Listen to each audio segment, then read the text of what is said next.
Do you feel like that's been one of the keys to your success? Oh, yeah, absolutely. I mean, most, again, like VCs or people that are looking at your company are going to be looking at like very traditional things. So the unfortunate part about working that way is it does kind of mess with your valuation a little bit because you're not doing the things that they think you should be doing to be valuable. For me, the end goal of like selling the agency is not really, of course, I want to somehow exit the business, but for me, it's more about I just want to do it now. I want to be successful now. I want to grow the business now, be profitable now. Later, I probably won't, it won't matter as much because I'm gaining from the business now. I tell my team I don't want any AI on anything that we do. Like anything we write or anything we put into anything, you can use it for your brain, you can use it to help you with tasks. But when it comes to taking things from AI to a digital platform, like we can't do that because there's just so many unknowns with AI and how it's going to affect different things like your software, your writing, your branding, positioning. So I think a lot of that stuff still has to come from your own brain. And that is what creates your uniqueness because anybody can go on AI the same they can go on Google and say, what should I do for this blog post? But everybody can do that for the same blog post.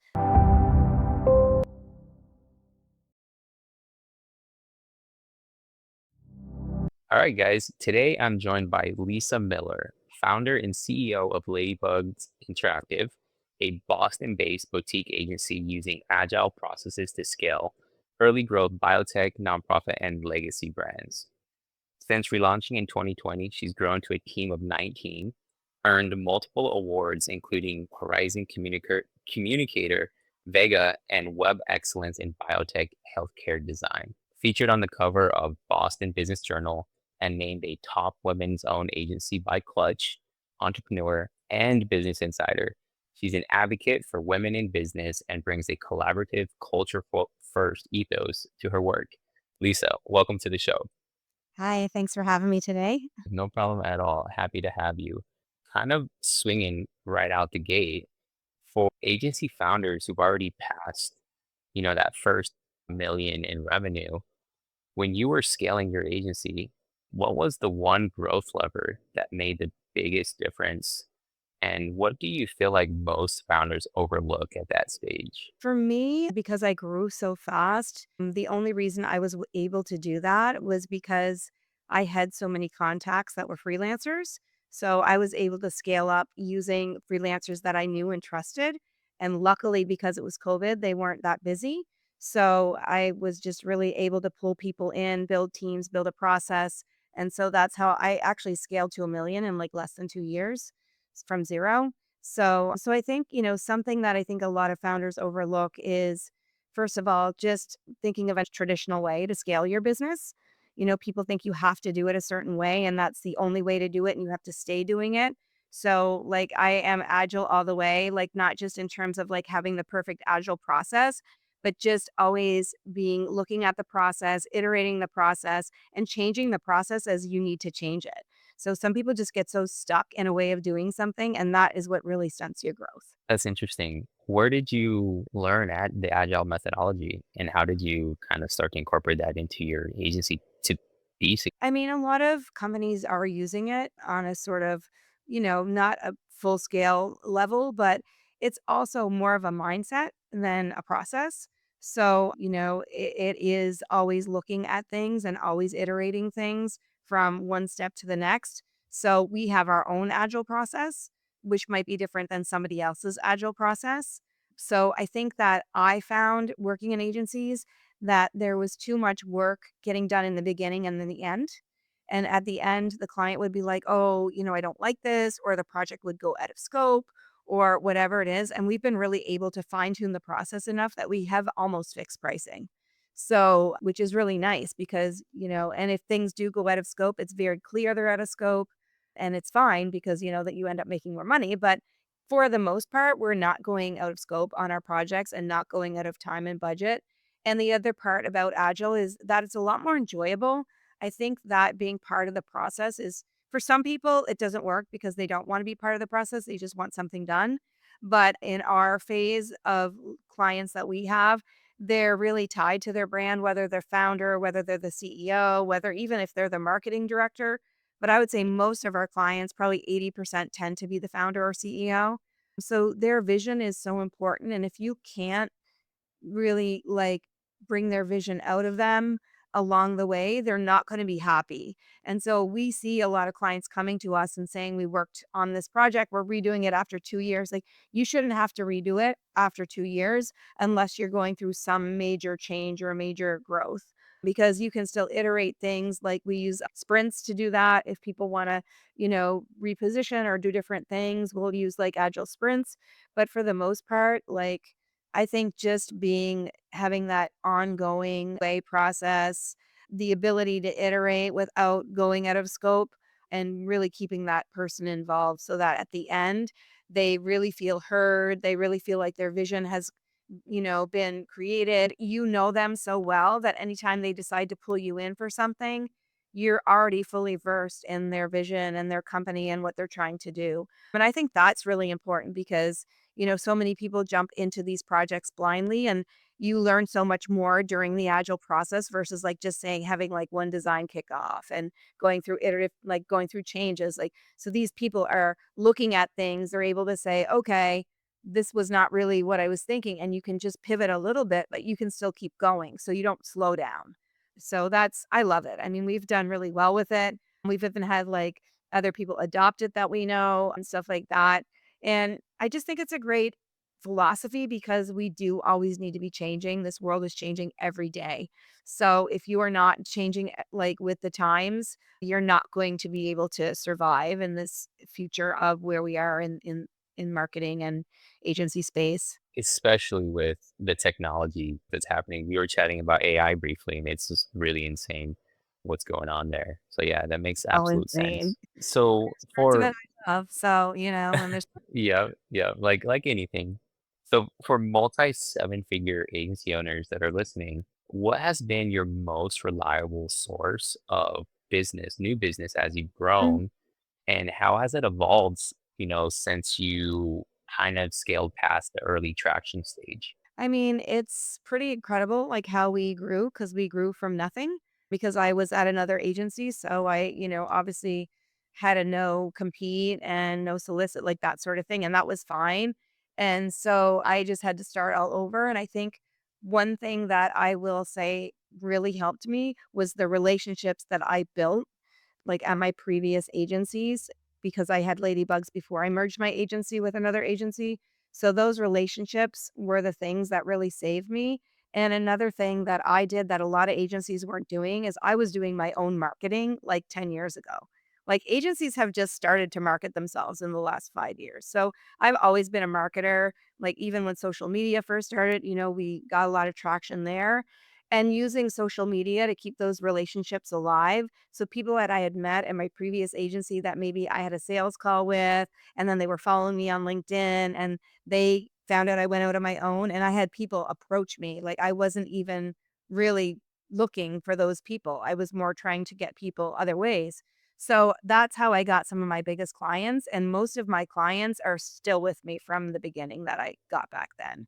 So our ability to keep clients on has been unbelievable. Like, most of our clients have not left.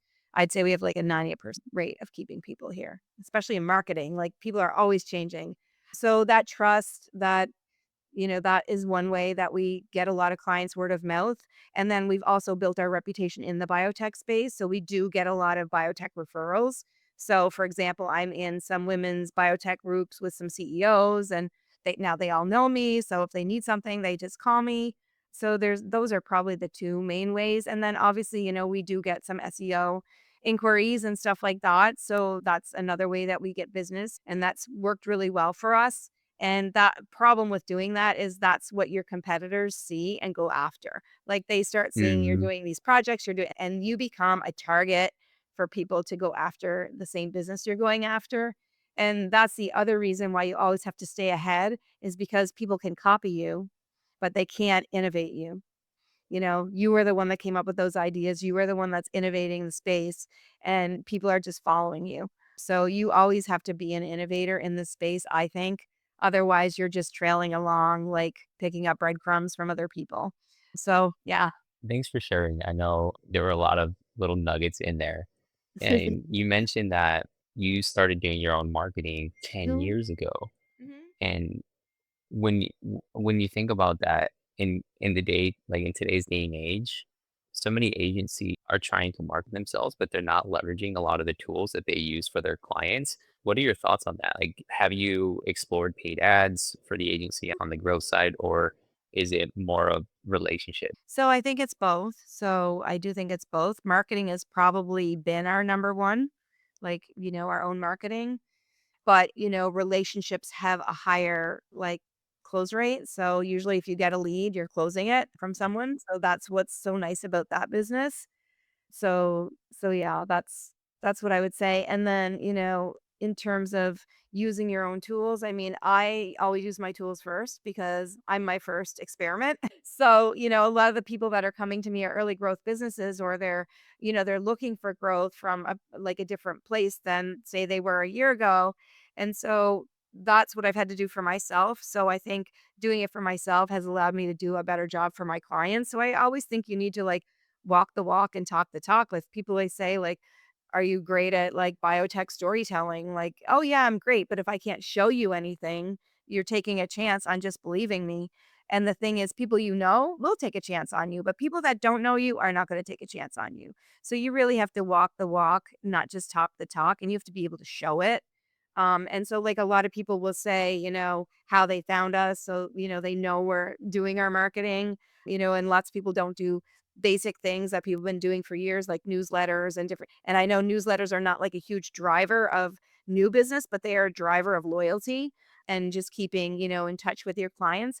And because we've grown, we have a lot of repeat business. That's another thing is nurturing the business you already have, reaching out to your clients and make sure they need who's left, is there anything we can do for you? And that's another like right now I had to put my full-time salesperson on internal sales and put myself on external sales. We had to like divide up sales because both areas are so busy now, like we can't really combine them in one role. So there's lots of opportunities to grow your business and do sales using your own marketing. And it doesn't all have to be digital marketing. Relationship marketing, events in person, thought leadership, social media is great. Like LinkedIn has been great for me. And again, I started doing LinkedIn when a lot of people weren't even on there. So that's definitely one really great tool that I use for marketing. Are you exploring LinkedIn video I have at not a done that. I'm not a huge comfortable with video person, and that tells my age a little bit, I guess. But I have another person that has a PR agency that sort of has a similar story to me, and we've always said we wanna do like a LinkedIn Live or something like that, but we've just never gotten to it, and it's not that we haven't done it, it's just everything's always about timing, and the right yeah. time.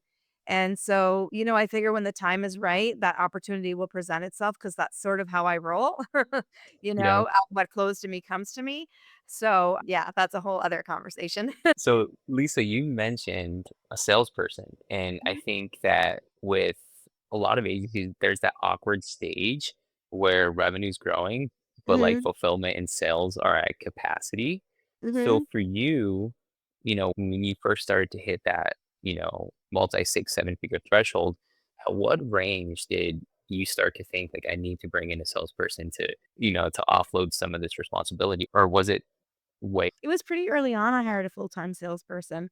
So, I think it was before I hit 500,000, but the leads were just coming in left and right, and I was developing the process and working with the clients, and then then I decided I wanted to do sales operations because I really wanted someone to be with the client the whole time, from the sale all the way to the end. So then I taught her the whole process and, she did that for a while and now she's more just doing that side and internal sales. So she is still way more closely tied to the clients than I am.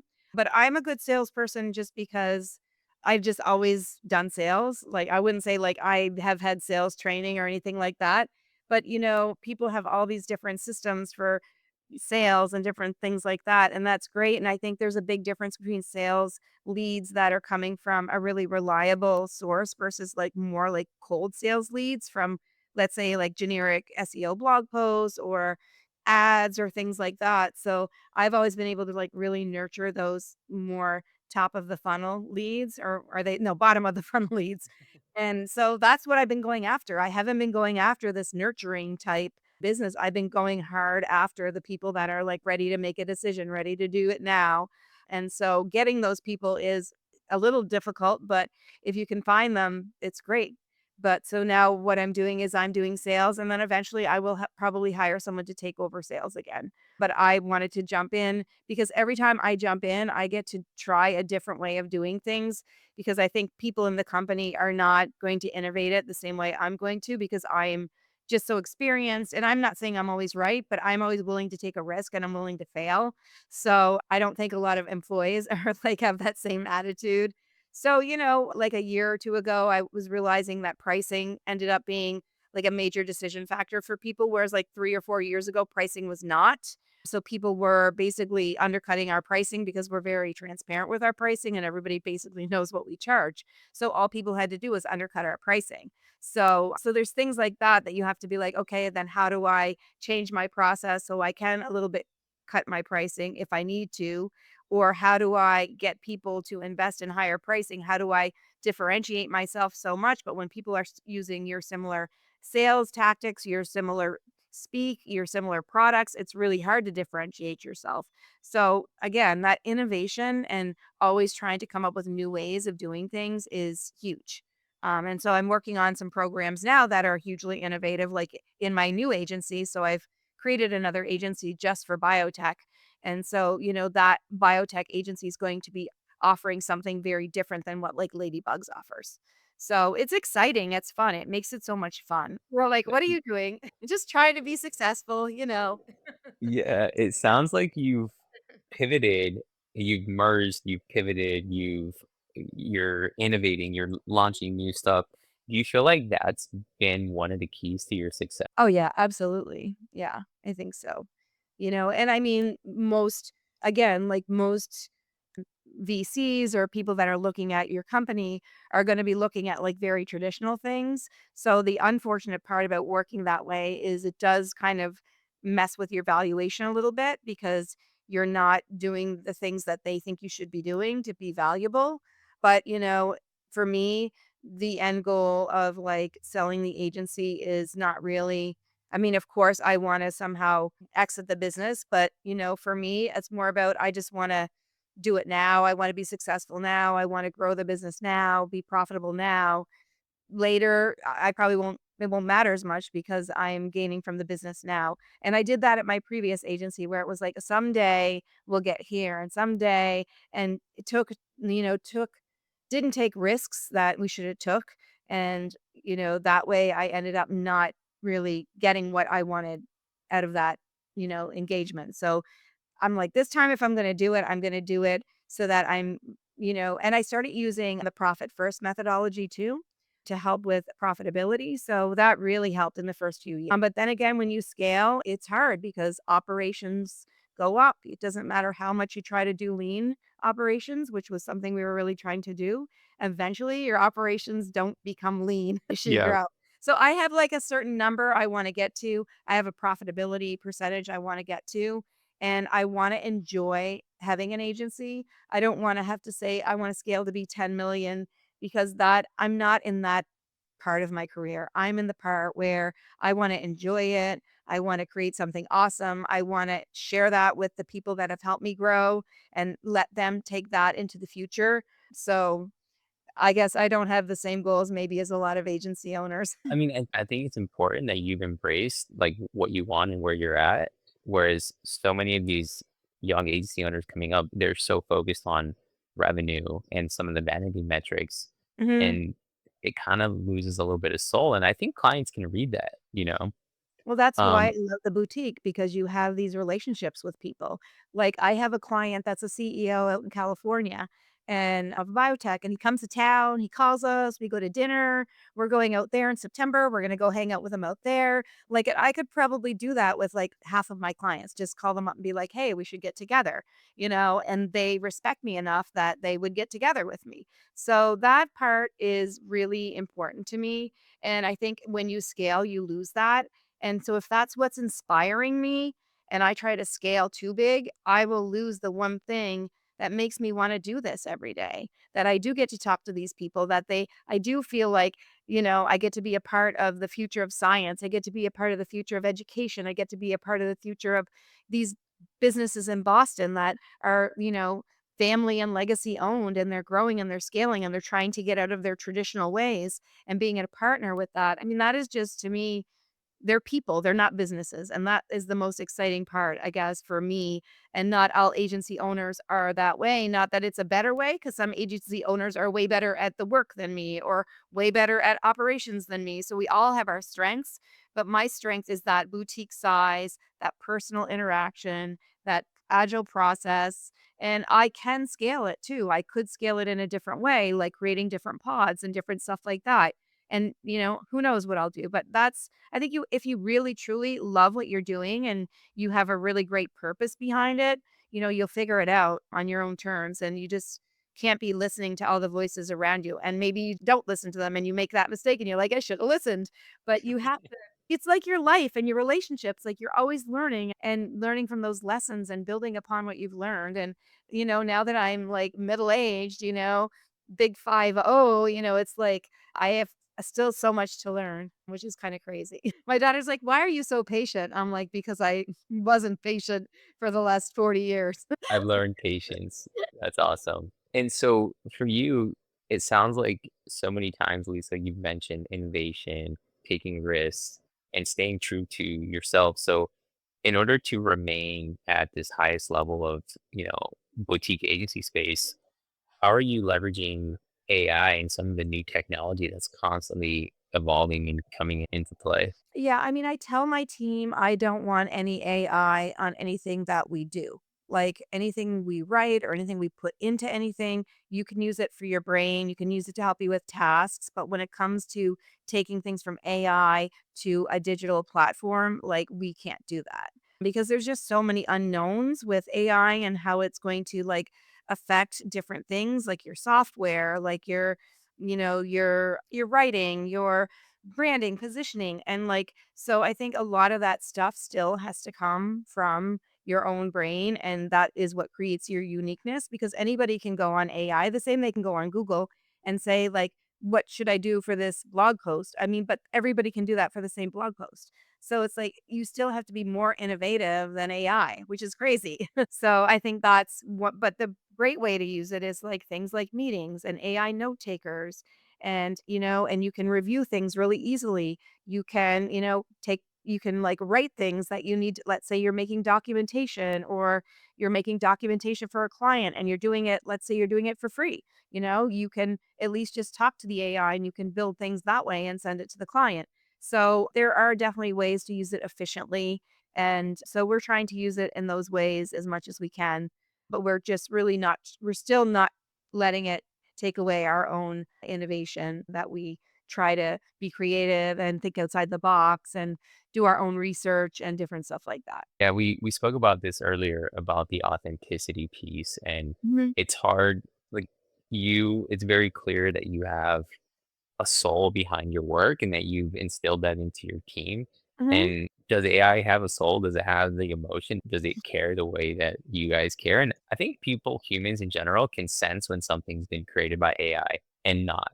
Would you agree or disagree? I mean, yeah, and as there are, like, things in AI that I can tell right away. I don't tell as much with images because I don't Uh, really look that closely at images, but at least, if you're getting AI images, like, at least they're telling you they're AI images. So, we don't really use AI images unless it's, like, for a design element or something like that, but clients can tell, we can tell. But again, like, just using it thoughtfully and using it, ethically, because like, my writers could be using it to write, and I would never know. But we do have a clause in our agreements that if you're gonna use AI, you can't translate it from AI to a document. Like, you can look at it, you can come up with ideas, but we don't want whatever anything is in that AI or tied to that development or anything in there, you don't know what's in there. So, Agreed. it's like, let's just keep it there, and then you can translate it, like, just by looking at it or taking notes and stuff like that. Got So it. That's an interesting clause. That's really and cool. maybe I'm wrong, maybe I'm just paranoid, I don't know. I mean, how do you know, right? Like, but if you are having success with your clients and in your agency with that process, I think there's nothing wrong with that. I actually, in a sense, kind of admire that you've drawn a line and been like, Here's where we can and here's where we can't."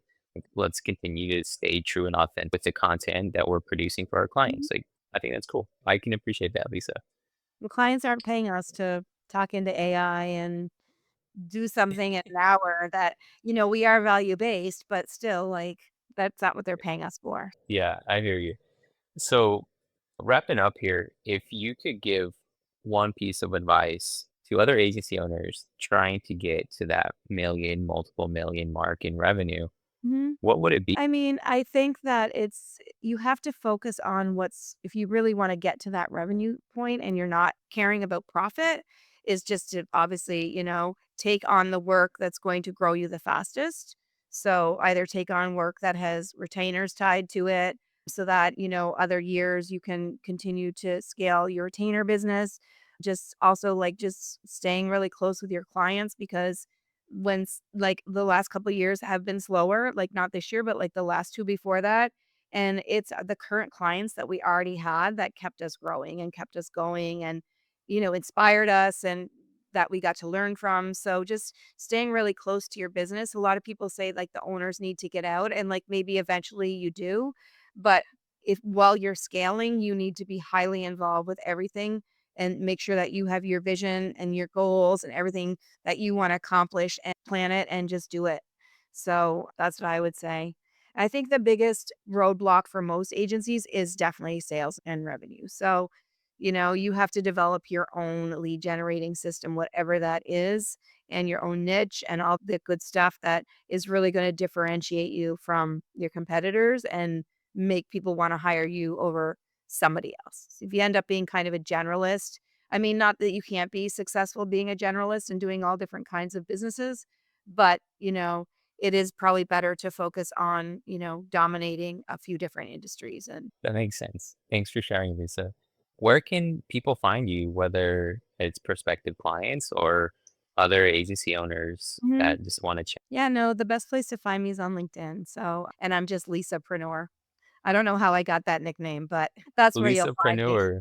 Yeah, and Instagram. So, I'm highly active on those 2, which is very Awesome. different because it used to be Twitter and Facebook, and Mhm. I barely use those now. So, Well, Lisa, thank you so much for coming on the show. It's been mhm. a pleasure having you Thank you. Thanks for having me. I'm glad that we connected. for sure. You're welcome.